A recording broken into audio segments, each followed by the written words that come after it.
And it looks like we are live. I am Gina, your complementary therapist practitioner and transformation ambassador. And I'm here again with another episode of Making Mondays Matter. Just want to go ahead and check to make sure that everything is all good on all the areas where I'm streaming. If you're popping on, go ahead and say hello.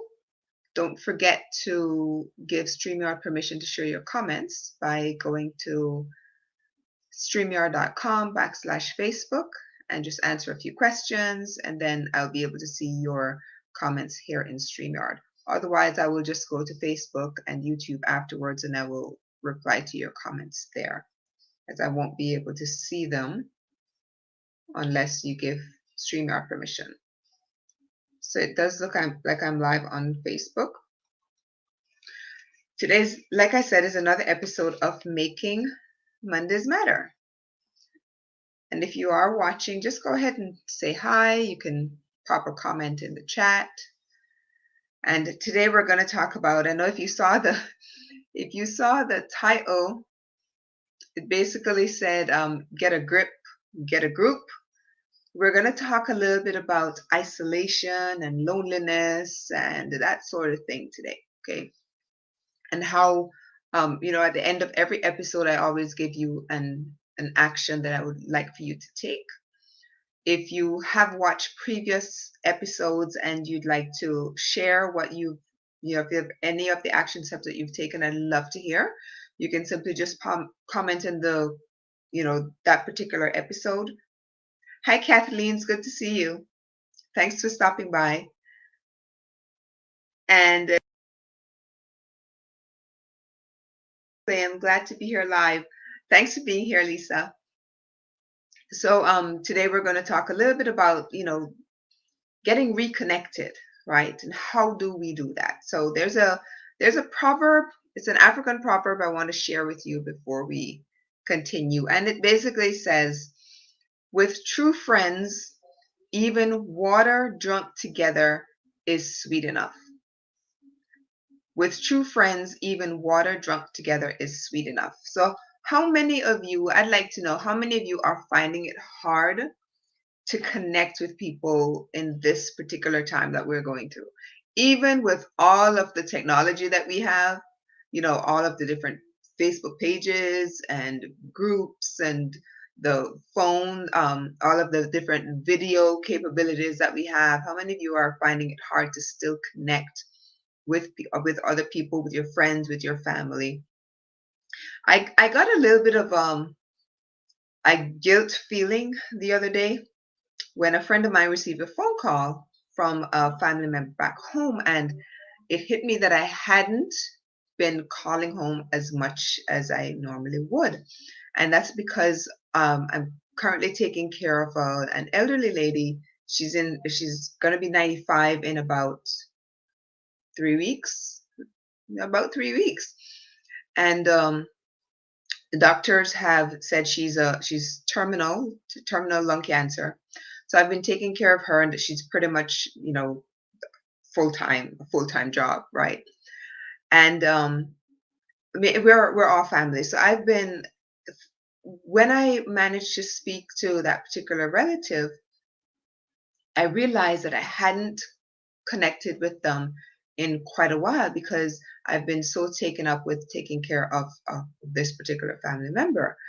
And it hit me that, maybe that's something that we need to talk about, because I know isolation in this particular time and age that we're going through, and you all know what I'm talking about. People can't decide whether they want to go outside out of fear, out of whatever other reason that you might have. And there are a lot of reasons that we'll discuss today as well. But I wanted to know if a lot of you may be feeling that way, that you're just having a hard time either connecting, reconnecting, keeping up. Maybe you do a really good job of connecting with friends and family, and you just having a hard time kind of keeping up with everything. So I'm curious to know that. How many of you are having a hard time connecting? I know with all of the technology, you still basically have to know how to use all of this stuff, right? So I know some people have those issues as well. And one of the things I wanted to talk about, when I am doing these live streams, I am speaking from a member of the what I don't like to use this term, but the chronic illness community. I I started doing what I'm doing now because several years ago I was diagnosed with lupus, and prior to that I was diagnosed with a host of other illnesses, right? So I started this journey as a member of the chronic illness community, and a lot of what I do on Facebook, the pages that I've created, all got started because of something that I was going through in that particular time, right? And that's one of the things I also want to talk about is how do we connect if we're not sure about who we really want to connect with or to. So um, when I was first diagnosed, let me do a quick story. When I was first diagnosed, oh gosh, however many years ago now, it just seems like so far in, in the past. But when I was first diagnosed, I knew that I didn't want to do any kind of pharmaceuticals, even though I did get started on those. But I had such a bad reaction to them that I wanted to find a more natural path to healing. And I did my research, and couldn't find anything or any groups that I could join to learn about all of this stuff. So I said, well, can't find it, might as well just create it, right? And that's exactly what I did. I created my lupus page, the Beating Lupus the Natural Way, and from there I developed a group of people who were looking for on a similar journey, and they were looking for those same things. So by me creating that page, and they found that page, and I also created a group, so we have people within the group who have these similar interests, right? And so they were able to connect that way. But one of the things I also found was by me forming this group or this page, let me separate it. The page is separate from the group, but by me creating this page, it opened me up to meeting so many other people who have been diagnosed with lupus. And to this day, many of them are good friends of mine, and we've developed that friendship over the years, right? One of them, and I know many of you, if you're within the lupus community on Facebook, you're probably familiar with the name Wanda Allen, and she passed away a few years back. But we became very good friends. We had actually never met in person, but we became such good friends just because we met each other in the lupus community, and we had that in common. That was actually the thing that connected us. Was we had a similar the same diagnosis. Our symptoms were different, but we had the same diagnosis. Hi Rosanna, good to see you again. So we had that diagnosis, but it wasn't what really it connected us, but it wasn't what really drew us together as friends. We found out that we had so many things in common, and that we would correspond back and forth through text messages or on emails and that sort of thing. And I'd actually just planned a trip to go to Louisiana to meet her in person, and she passed away a couple weeks prior to that. And it's sad to say that, but we were still really good friends, even though we had actually never met in person.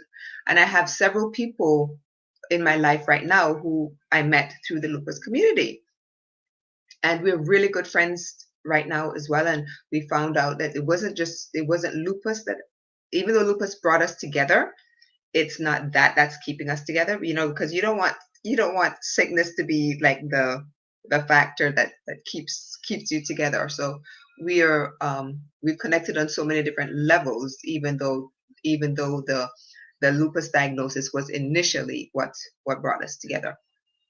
So that was just a little story long. I was going to leave that to the end, but I thought, since I was already talking about it, might as well. So there's there's a sandhill crane family here, a bird family. For those of you who don't know, the sandhill cranes, when they find a mate, they're together for life. And there's not this particular family of sandhill cranes, but there's another family of sandhill cranes about maybe 2 or 3 miles from here. And one of the partners died. And when that partner dies, the other one will mourn for life or until that other partner eventually dies. They pretty much kind of mourn themselves to death, right? And it's because of that connection that they form, even though we're talking about birds, okay? But they mate for life, and when they form that connection and one of them passes away, then the other one is probably going to pass away shortly after, because they literally will mourn the loss of that other one simply because of that connection that they have. And one of the things you probably know too with couples who've been married for a very, very long time, usually when one spouse dies or one partner dies, and the other one will probably follow shortly after, right?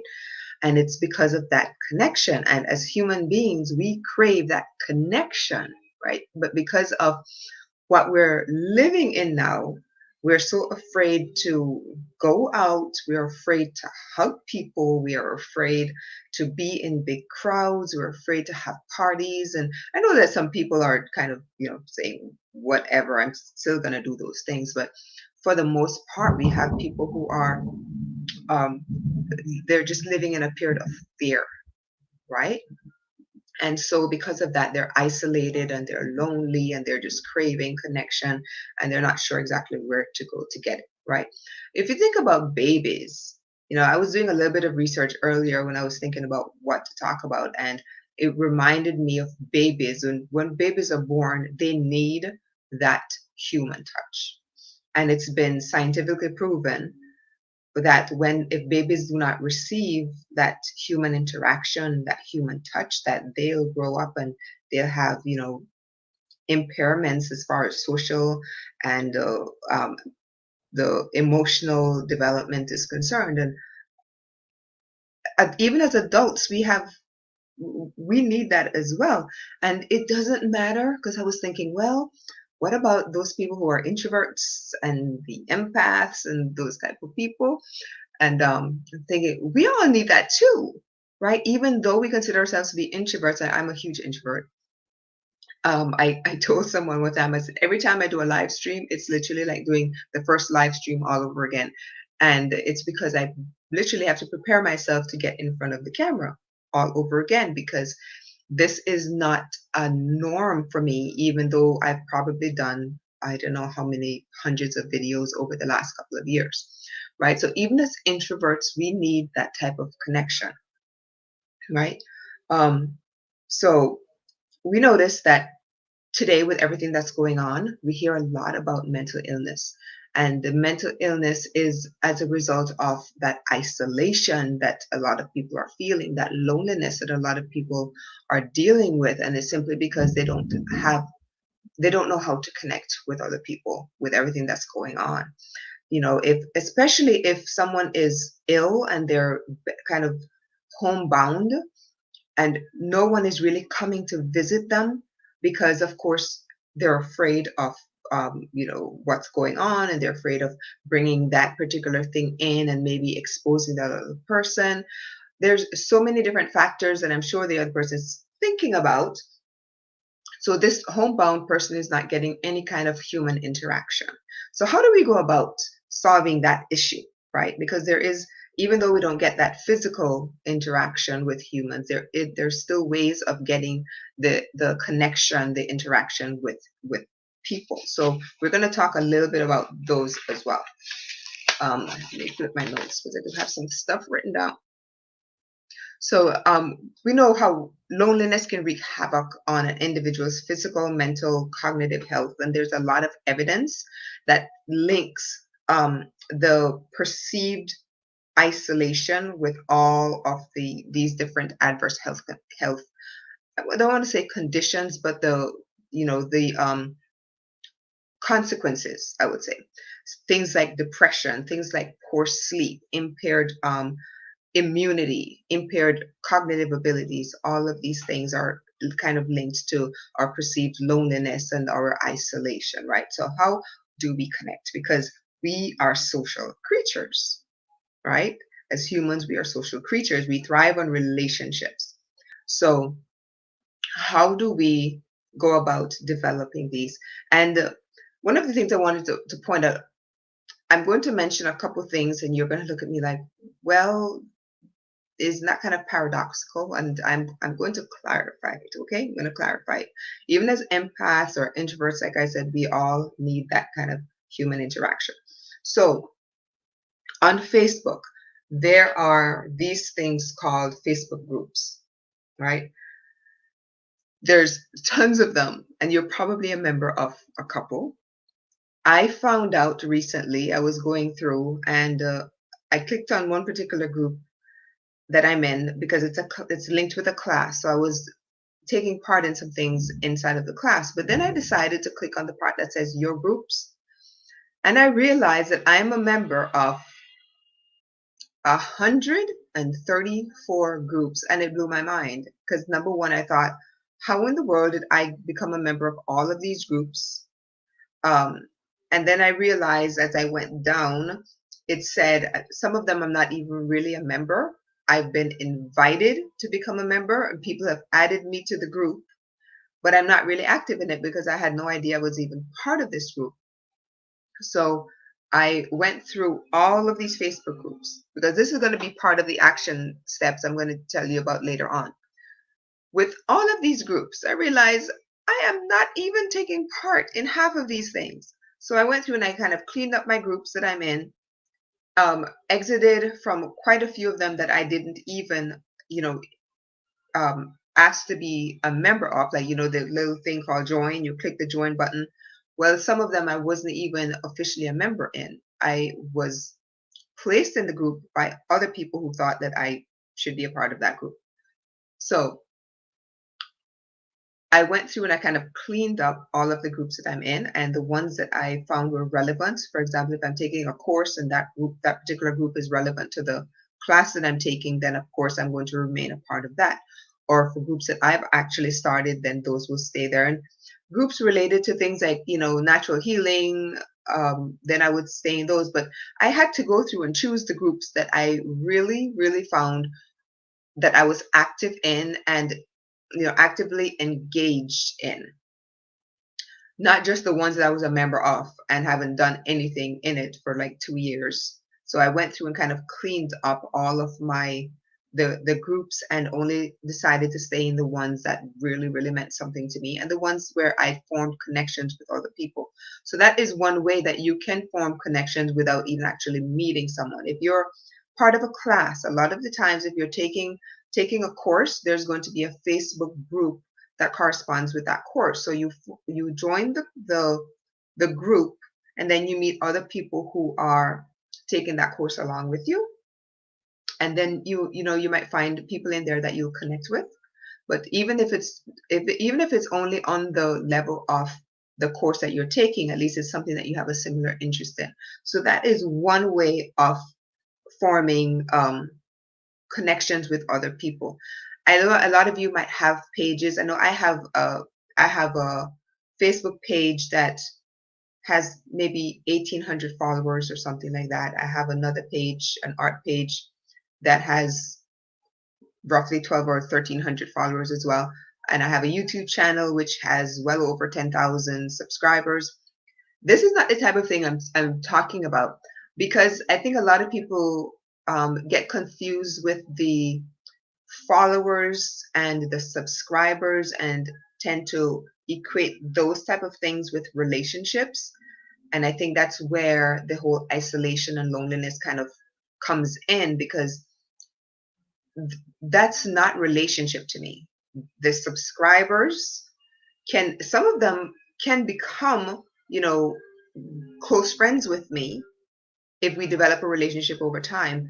But the 10,000 subscribers, that doesn't equal to relationship. So I want you guys to kind of understand what I'm talking about, because I think a lot of the times we get these subscribers and followers and your Instagram, whatever, those people are called. They are also called followers.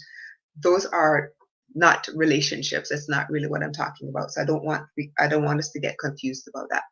But when you go into a Facebook group that is connected to something that you're doing, like a course, or maybe you're taking a challenge, then, a lot of the times there are challenges and there's a group that's formed for those people who are taking those challenges. And like I said, all of the people in that group, typically you're there because you have a similar interest. So you always want to find what is your interest, find a group relating to that particular interest. Okay. So that's one way of doing it. If you've ever find yourself saying, I wish I had more friends, I wish someone would understand me. That was years ago when I was first diagnosed with lupus. I had no clue what lupus was. No clue. I remember when my doctor looked at me the first time and said, this is what's coming back, saying all of the test results, saying that you have lupus. And I'm like, huh? What's lupus? And then he said, well, I don't believe that's what you have. So I'm going to send you back to I'm going to do your blood work again, and we're going to send it to another specialized clinic, and they're going to do this, all of these tests, and within 3 weeks, we'll have your results. So he kind of ignored the fact that I asked, what is lupus? So I went home and I did all of my research, and in all of the research, I got really scared, right? Because I really discovered what lupus really was, and the capabilities of an illness like that. And then 3 weeks later, it was confirmed that that was the diagnosis. But when I was first diagnosed, I had no idea what this illness was. So I said, okay, I need to find people who have this thing. So I went on a hunt and I found different groups of people who had been diagnosed with lupus, and I connected with a few people, not with everybody, but it wasn't for me, because a lot of the times the groups were a little, and I'm not bashing anyone because I know that some people need that. It just wasn't for me. There was a lot of negativity. There was a lot of kind of ownership of the illness, and I'm not about ownership. I'm not owning any illness. I just don't do that. That is one of the things you learn about me. And for people who actually work with me or have spoken to me about their particular diagnosis, they'll understand that one of the things I will change or help you to change or encourage you to change is the way you speak about any diagnosis that you receive. We don't own our illness. It's not, you don't have a certain illness, you've been diagnosed with a certain illness. So the way that I speak about a particular diagnosis, you'll notice has nothing to do with ownership. I will not own an illness. So I found a lot of groups, or a particular group that I was in, there was a lot of ownership of illness and a lot of mindset shifts that needed to be done around that. And I realized early on that was not the group I needed to be in, because I wanted to be among people who were looking for natural ways to heal, who knew that they could heal and who wanted to heal. They were not going to settle with, okay, my doctor said that I'm going to die from this, so I'm just going to, okay, take the pills and just lay back and just wait for the end of the day. So I exited from that particular group, and I found other groups that were more encouraging. So I was there for a little while, and then I decided, you know what, if there's something that I'm looking for and I can't find it, I'm just going to create it myself. So eventually I created a group, and it's called Lead Your Health. If you're interested in becoming a part of it, it's called Lead Your Health. And in that group are people who are looking for ways to heal themselves, or they're looking for ways to better their health. They may not necessarily have been diagnosed with an illness, but then they know that they can do better in whether it's their eating habits or whatever other area of their life that needs to be addressed, right? Because I also look at a particular diagnosis from a spiritual aspect, from an emotional aspect, from a financial aspect, from a lot of different aspects. It's not just about, okay, you've been diagnosed with this.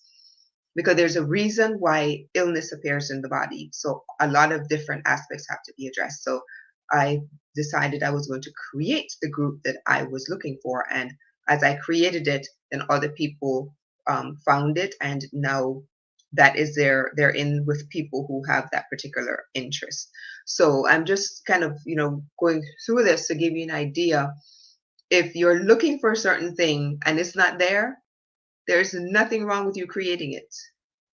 Go out and create it, and chances are other people are looking for the same thing that you're looking for, and you connect with others in that way as well. Okay, so I mentioned the Facebook groups. I mentioned the Facebook pages you can find, and then those pages typically have a group connected with them as well. Or if there are challenges that you've taken, those will also have groups. So there will be some group out there specifically for something that you're looking for. What about, if not necessarily on Facebook, but maybe in the community?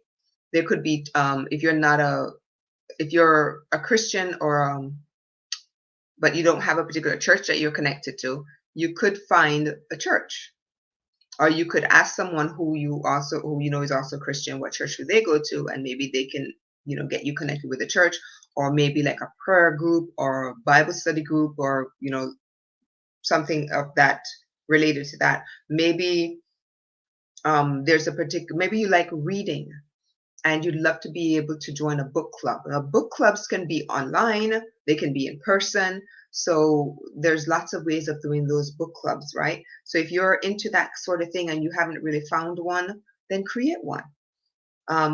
Dance. Now, I've seen dancing done online and with people from all over the world coming together, and it's amazing the way that they do these things these days, right? Technology is amazing. The video technology is amazing. So if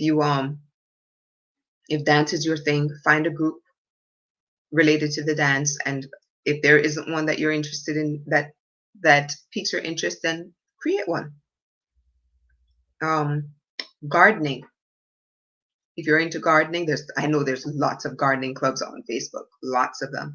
And I'm pretty sure that there are a lot in person as well. So if you do a little bit of research in your community, pretty sure that you'll be able to find one, if they're still open. And if they're not open, then just come up with something online, and until these places reopen, have a gardening club online. You can do your little gardening at your home and everybody can share, right? And that's your way of connecting with something that you love to do. Years ago, I I've always had this love of crystals. I call them pretty rocks, crystals, gemstones, whatever it is you want to call them. And from time I was a very young girl, I've always had that interest. But I was always told, that there weren't they weren't good, they were evil, there was all kinds of things surrounding. And that's for a whole other discussion, but so we're gonna leave that part alone.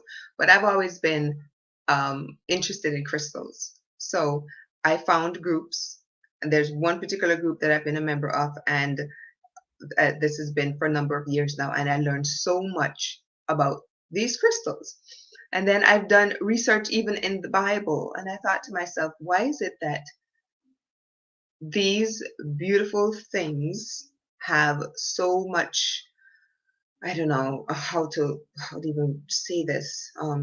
There's just so much fear, there's so much ignorance, there's a lot of stuff surrounding these for people who just don't know or haven't chosen to do the research about them. But I've learned so much about them. Then I decided, okay, one day, I know I've read this in the Bible many, many times, but one time I decided to just do a little bit deeper research. And they're right there in the Bible, right there in the Bible. And like I said, this is for a whole other discussion, but I'm going to mention it here anyway, because it's something that I'm interested in. And because I couldn't find anyone who really, around me who was really into that kind of stuff, or really was curious about these pretty rocks. And the pretty rocks, I have a lot of them right here, and you can see I have a necklace on that has the pearls, and there's, I think this one is citrine.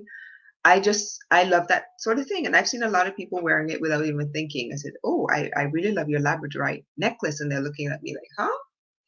So a lot of people actually wear them without even realizing, yes, you're wearing those pretty rocks. The same ones that you were telling me that are evil, you know? So I found a group that also had this interest in these pretty rocks, and we have a lot of fun in there. We have a lot of fun. And so if you have something unusual, an unusual interest, chances are there's a group out there that has that same interest. Find them. If you can't find them, again, create it, right? Just just create it. So as usual, I'm going to give you a few action points. If you've been watching the previous episodes, you know that at the end of it, I always give you something that I want you to do. And there are three different tiers. There's the low tier, the medium tier, and there's the upper tier. And each one, of course, it's gradually more difficult. So on the low tier, and this one, when you feel like there's something stuck on your teeth, it really isn't. I guess they're just really clean. I brushed really well just before I came on because I had this really healthy lunch. I usually don't eat lunch like right now, but I decided to eat early and made sure I brushed before I came on. But I digress. Yeah. So the low action point I want you to do is to evaluate yourself. And like I said, this one is probably going to be a little bit challenging for some people, even though to me it's rather easy. Evaluate yourself and be really honest with yourself. What is holding you back? Or what's keeping you from connecting to others? If you are saying, truly saying, I wish I had more friends, what is keeping you from having more friends? What is truly keeping you from connecting with other people, right? So I want you to grab a journal, grab a notebook, grab a pen, there's something to write on. I want you to sit down and write down what you think is actually keeping you from connecting with other people. And it could be time. Maybe you don't have a lot of time to do that, right?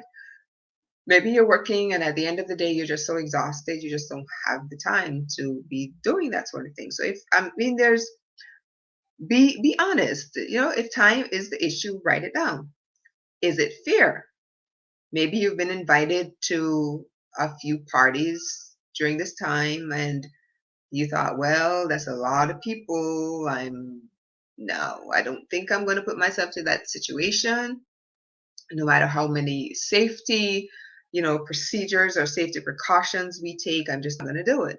So maybe it's fear that's keeping you from this. Maybe you're just a major introvert and you just have a hard time, introducing yourself to people or saying hello to people and whatever it is, right? Maybe that is it. So whatever it is, sit down and have a real deep conversation with yourself and find out what it is that is keeping you from connecting with other people.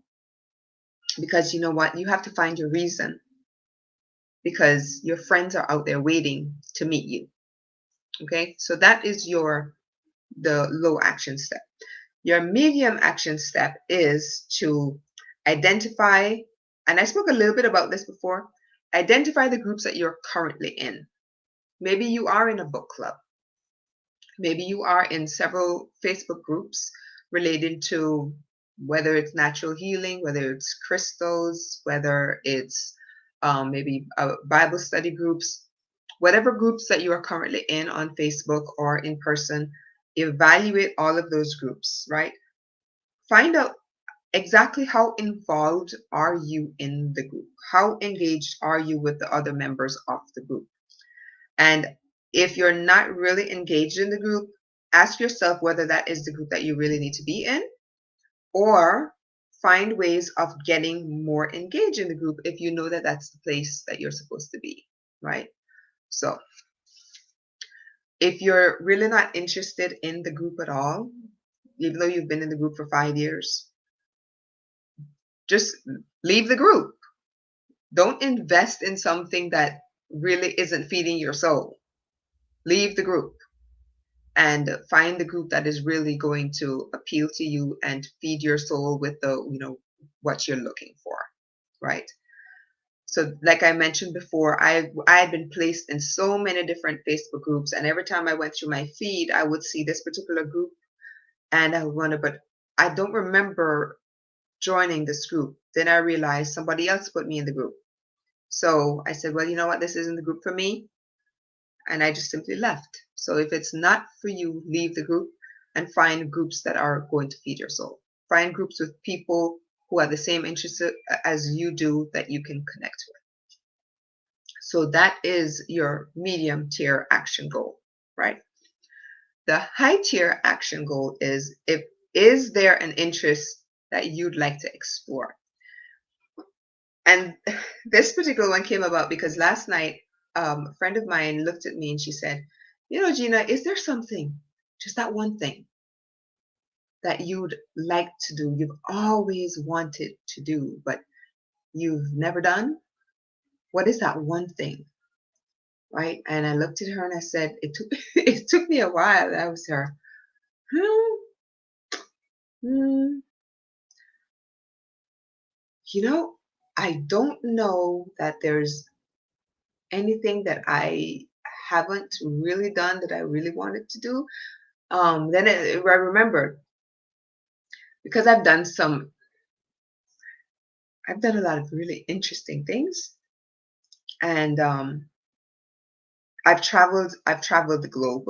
So that was, saying I want to do a lot of traveling. Yes, I still want to do a lot of traveling, but there's only two places I think on my bucket list right now that I really, really, really want to do. Years ago,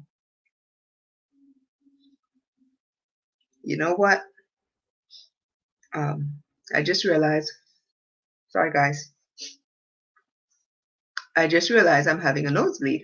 I was wondering why I was like kind of stuffy. I apologize. I will deal with this afterwards. When I have a nosebleed, it doesn't come like this way, it goes the reverse. So, anyway, there are two places that have been on my bucket list. One of them wasn't really on the bucket list because I think I was kind of too young to know what a bucket list was. But I was given this book by my grandmother. Gosh, I must have been 7 or 8, and it had at the time, the Seven Wonders of the World, and in it was Machu Picchu. And then I was also given a book about Japan, or if I'm mistaken, I think Japan might have been in the same book with the Seven Wonders of the World. I don't remember, but I remember from a very young age wanting to go to Machu Picchu. I said, I've got to see that. I have got to see this place. And I did all my research. And then, years ago, did all the research, finding out how high it was, what it takes to get up there. And back in 2000 and I want to say 2005, 2004, 2005, I was diagnosed with emphysema. And this came about, they discovered, after asking all the questions, they discovered that it came about because of a surgery I had in early part of 1997, shortly after my daughter was born, when I flatlined and went through a lot of trauma and lungs collapsing, all of that fun stuff. And they discovered that particular surgery actually triggered or had something to do with me developing emphysema then. So of course, who goes to Machu Picchu with emphysema? Because we all know how high that place is, and you have, So I scratched it off my bucket list because I said there's no way that I'm going to ever be able to go to Machu Picchu. Now, of course, skip ahead a few more years and I'm into all the natural healing, all of that stuff, and it's back on my list. And I won't tell you when I'm going. When it happens, you'll see. But it's on my list. So as I was listening to my friend ask me this question, and she's looking at me, she's like, wow, you're taking a long time to answer this question. I said, yeah, because I've done so many things in my life, I've done all of the traveling, all of those little weird things that people, when you get a list of like 100 things that you've ever done, like I've never driven on Route 66. I've always wanted to, but it's not really a huge interest right now. But Machu Picchu and going to Japan. Those are my two big things that I want to do. So I'm curious for you, that's what is kind of your big thing? Because that is on the high. Is there an interest that you'd like to explore? Excuse me. Maybe it's skydiving. I'm sure they have skydiving clubs. That is just not my thing. I know people who've done it, and if you've done it, I'd love to know. But it's just skydiving is just not an interest for me. I've always said, God created these smart people who design airplanes. Why should I jump out of a perfectly good airplane? So that is not that's not an interest of mine. Maybe it is for you. So whatever that interest is that you'd like to explore it. Find groups that have done it. Maybe if you've never done skydiving and you'd like to do skydiving, find a group of people who have done it before, learn from them. What is the experience like? Learn as much as you can. Learn where the best, schools are, or whatever it is that they're called, where you actually go and find the pilot and the plane to actually jump from. Whatever the research entails, go do the research and find the group and connect with these people, right? One of the things, I forgot, one of the things I've always wanted to do as well is to take a train ride from the East Coast all the way over to the West Coast. And it's basically following the, I guess, the travelers or the first explorers. I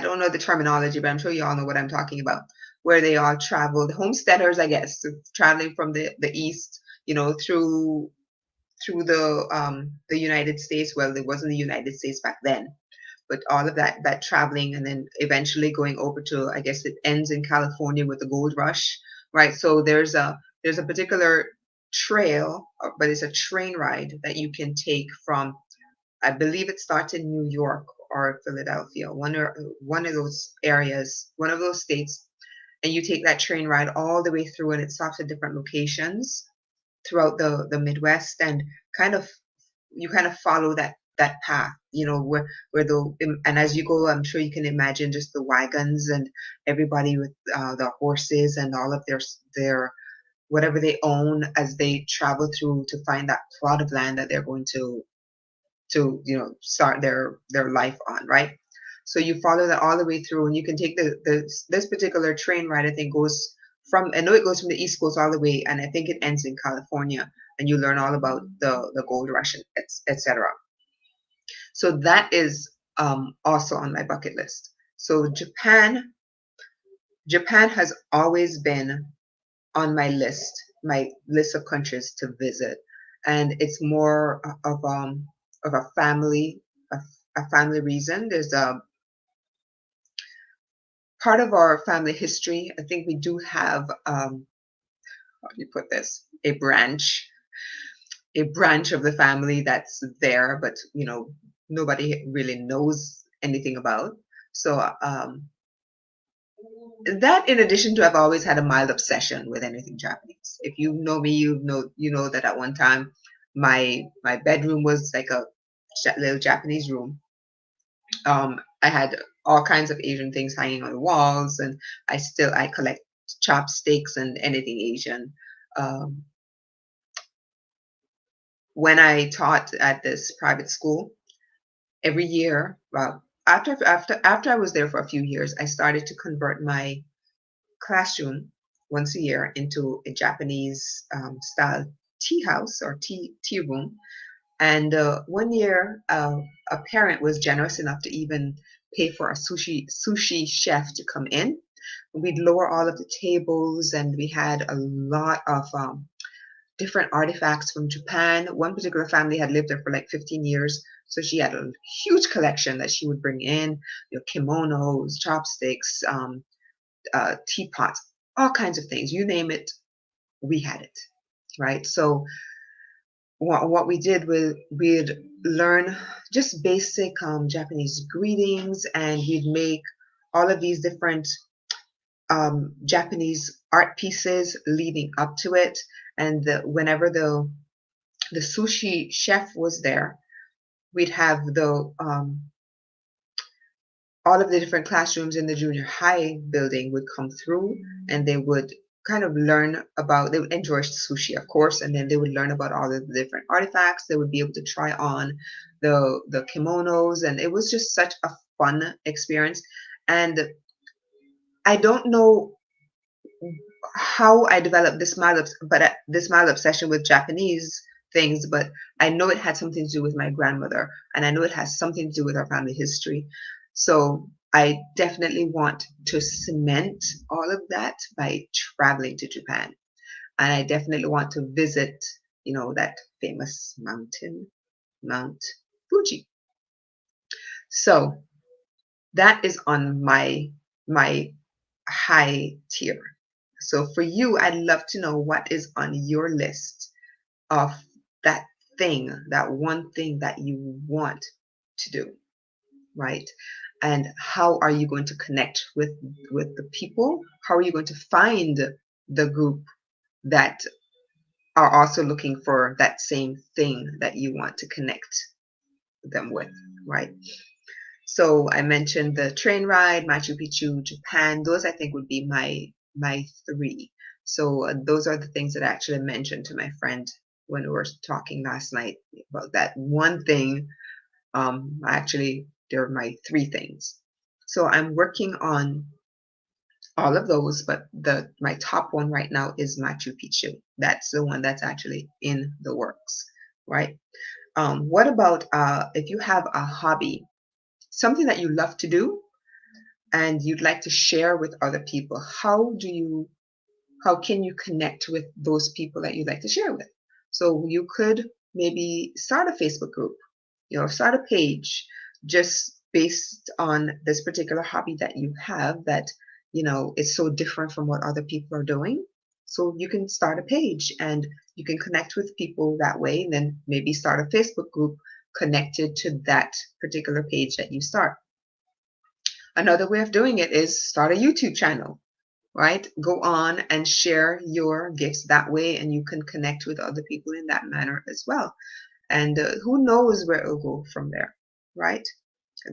When I started my YouTube channel many years ago, I actually started it just because I wanted to, there was something that I'd learned, and I thought, oh my gosh, this is so amazing. I have to share this with the world.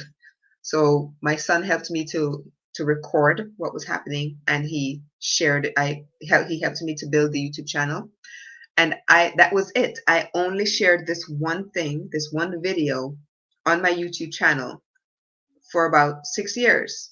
And then after 6 years, I learned there is this thing called monetizing. Who knew, right? So after 6 years, I gradually kind of learned how to monetize the YouTube channel. But for me, starting the YouTube channel was all about just sharing that one thing that I learned, right? So if you have something that you'd like to share, a particular hobby that is just so unique that you'd like to share, there's so many different ways of connecting with other people that you'd like to share with, because I know somebody out there wants to learn what you have as well. Okay. Another way of connecting with other people, this is in the high tier, is take a class. Is there something that you'd like to learn about? So take this class, and then typically, like I mentioned earlier, with the class, there's always a Facebook group that's connected to it. So you would meet the people who are also taking the class with you, and you'd learn to meet people that way, doing something that you love and something that other people are also doing at the same time with you. All right. And those are your three action steps, your low, medium, and your high. So I would love to know if you do any of these activities. Please share them with me. You can share them if you're watching this from YouTube, you can share them in the comments. If you go through and you do any of these, you can share them on Facebook. You can send me a text message. You can send me a Facebook message, whatever the case is. If you don't want me to show your name, you can simply say, okay, don't show my name, but you can show the picture that I created. Maybe you created, or maybe you do want to create a group or a Facebook group or a Facebook page. Feel free to share that with me, and then I can help to share it out so that you can find the people, find your tribe, right? Let me make sure I'm not missing anything here in the comments. Right. So I will be back, God's willing, next week with another episode of Making Mondays Matter. But the other episodes are available. I did go on YouTube and I put them into one playlist. So when you click on that playlist, you'll be able to watch all of them. And I can go ahead and just share that playlist to Facebook. That way you can go through and you can watch and you can, these things are all what I like to call evergreen. So it's not like you're going to be watching something that's kind of outdated. I mean, the types of discussions that we have in here are evergreen topics. So whether you watch it at 15 years old or 50 or 55 or 60, the topics are evergreen. Okay, so, but I'd love to know that if you do do any of the activities that I share at the end of them. And I believe that is everything. I am working on, because I did mention every Tuesday I've been doing I haven't done it in a while. I'm working on trying to get that restarted, my Tea Time Tuesday. I've come up with some ways because I know that during this particular time, it's a little challenging, for a lot of people financially. So I'm putting together a mini series of how a lot of the tea blends that I've created can be done really simply using teas that you can find at Publix, at Walmart, at Dollar Tree. So there's one particular one that I put together yesterday using teas from the Dollar Tree, and I put it together and I added a little bit of honey or a little bit of sugar, and it tastes amazing. And I think it costs maybe 25 cents to make, right? So I'm putting together, I'm trying to come up with another way of doing the Tea Time Tuesday to show you how you can create these teas, and they're healthy, they're good for you, immune boosting, all of that stuff, right? So I'm going to be sharing with you those once I get the Tea Time Tuesday back up and running. I think I may actually start that tomorrow, because after doing this experiment, I'm looking at a couple of the teas. I have the boxes and I'll share those with you, where you can find them, because even if you don't have a Dollar Tree in your area, you can actually order them online. So, or you can just simply go to Walmart or your local grocery store and be able to find a lot of these different teas. So I'm going to share with you how you can do those very, very simply, very easily. I'm also going to be coming back with a Wisdom Wednesday. As I mentioned at the beginning, I'm caretaker for an elderly lady right now, and so a lot of the stuff that I'm doing, I kind of have to plan around her life, right? So I'm kind of cutting back on a lot of stuff, not necessarily cutting back, but just kind of taking a break from some of it. The Monday episode is really important to me. So is it the Tea Time Tuesday and the Wisdom Wednesday, but I'm cutting back on a little bit right now. So I hope you all understand. It's kind of sad to say, but it's not going to be forever, right? It's just I do appreciate your time, and I understand that there are a lot of people that are asking, when are you coming back with this particular show? Just know that I'll be back, and if I do have some time in between where I can jump on tomorrow, I would love to share with you this particular tea blend. It's just I'm trying to keep these particular shows as short as I possibly can. It's just sometimes I get a little, you know, a little long-winded. So I'm trying to kind of keep them within a 30-minute area so that I'm not away from the lady that I'm taking care of too much. Right now, she's got somebody watching her. So, but I do appreciate your time, and I hope you do understand um, why I don't have the other shows running, but they will be back. I will be back. All right. Rosanna says, thanks again, Gina. What time of day are you usually on? The Making Mondays Matter show is typically on between 2:30 and 3:30. I'm actually planned it for 3:30 today, but I came on a little bit earlier. So around that time, okay, it would be between 2:30, 3:30, and we're talking Eastern Standard Time.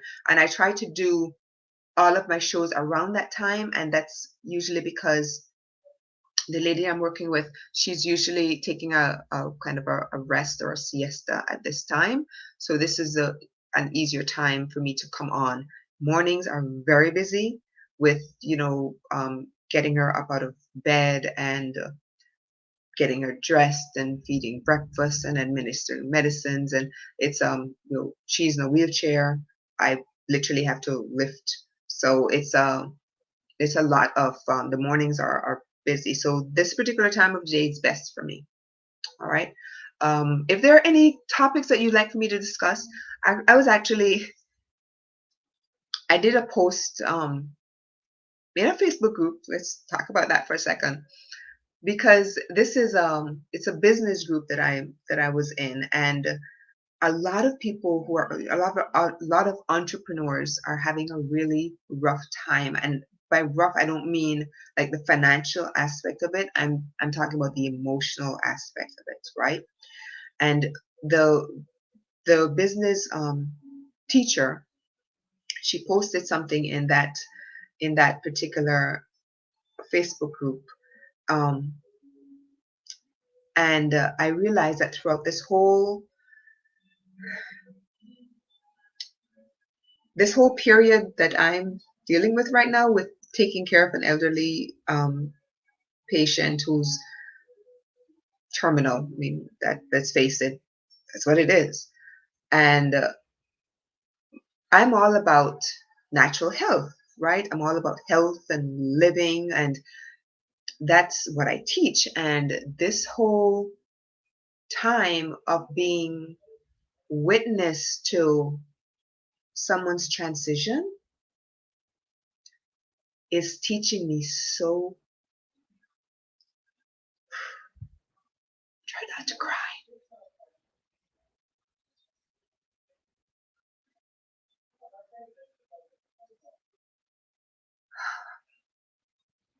Really didn't think I was going to cry. Okay, so this whole period of being her caretaker and witnessing like her transition, she's going to be 95 next month, and I'm really praying that she makes it to that age, to 95. But I'm getting a lesson. It's a huge lesson. I think this is something I'm going to talk about in a live stream soon, because even though I'm all about health and living and doing what needs to be done to live your best life and that sort of thing, I realize that this lady is really giving me a lesson in living at the same time, as well as a lesson in when you get to the end of your life, right? um, and it's been just being a witness to this. If you've never witnessed someone who's dying, basically, it's it's something. It's not depressing. I mean, I'm sure it can be, but it's not depressing. Um, And that is something I know that I'm going to address in a live stream. I won't do it now, and it came up, so I said, well, let me just go with the flow, right? So that's gonna come. I'm sure I'm going to talk about that. Rosanna mentioned meditation. She would love me to talk about meditation, um, and I would absolutely love to. So what I would do on that topic is I will actually come with you with a guided meditation. And if you have maybe some sound instruments, I do work with sound, so I can bring in some, I have a Tibetan sound bowl. I have other sound tools that I could bring with that as we do the meditation. So absolutely, let me work on that. And I do have one that I recorded some time back, and someone came in at the very end and sent me a message. And that particular day, I really wasn't doing a meditation. I was just kind of playing with all of the sound tools. And this particular person sent me a message, and she said, "Oh my gosh, I came in at the very end, but I had to watch the replay, and I felt so good afterwards. I just want to let you know, and I think you should do more of them." So, yes, now that you've asked, Rosanna, it wasn't Rosanna who asked the first time, it was someone else, but I've, I've, I've been asked about that a lot. So I'm going to go ahead and we'll get that going. That will be another day, probably on a Thursday or a Friday. Or maybe another part of a Monday. We do the Monday, Making Mondays Matter. One time of the day, we do a meditation, another part of the day. We'll figure it out, okay? All right, so I'm going to run.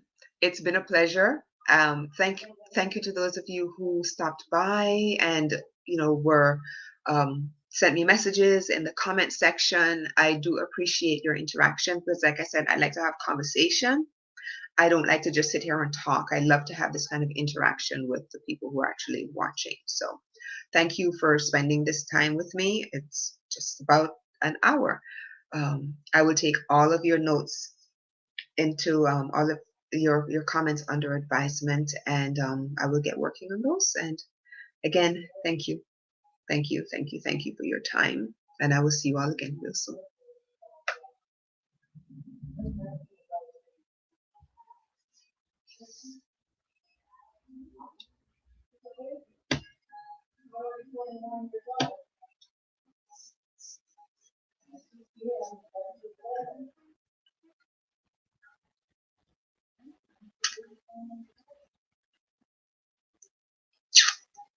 Good.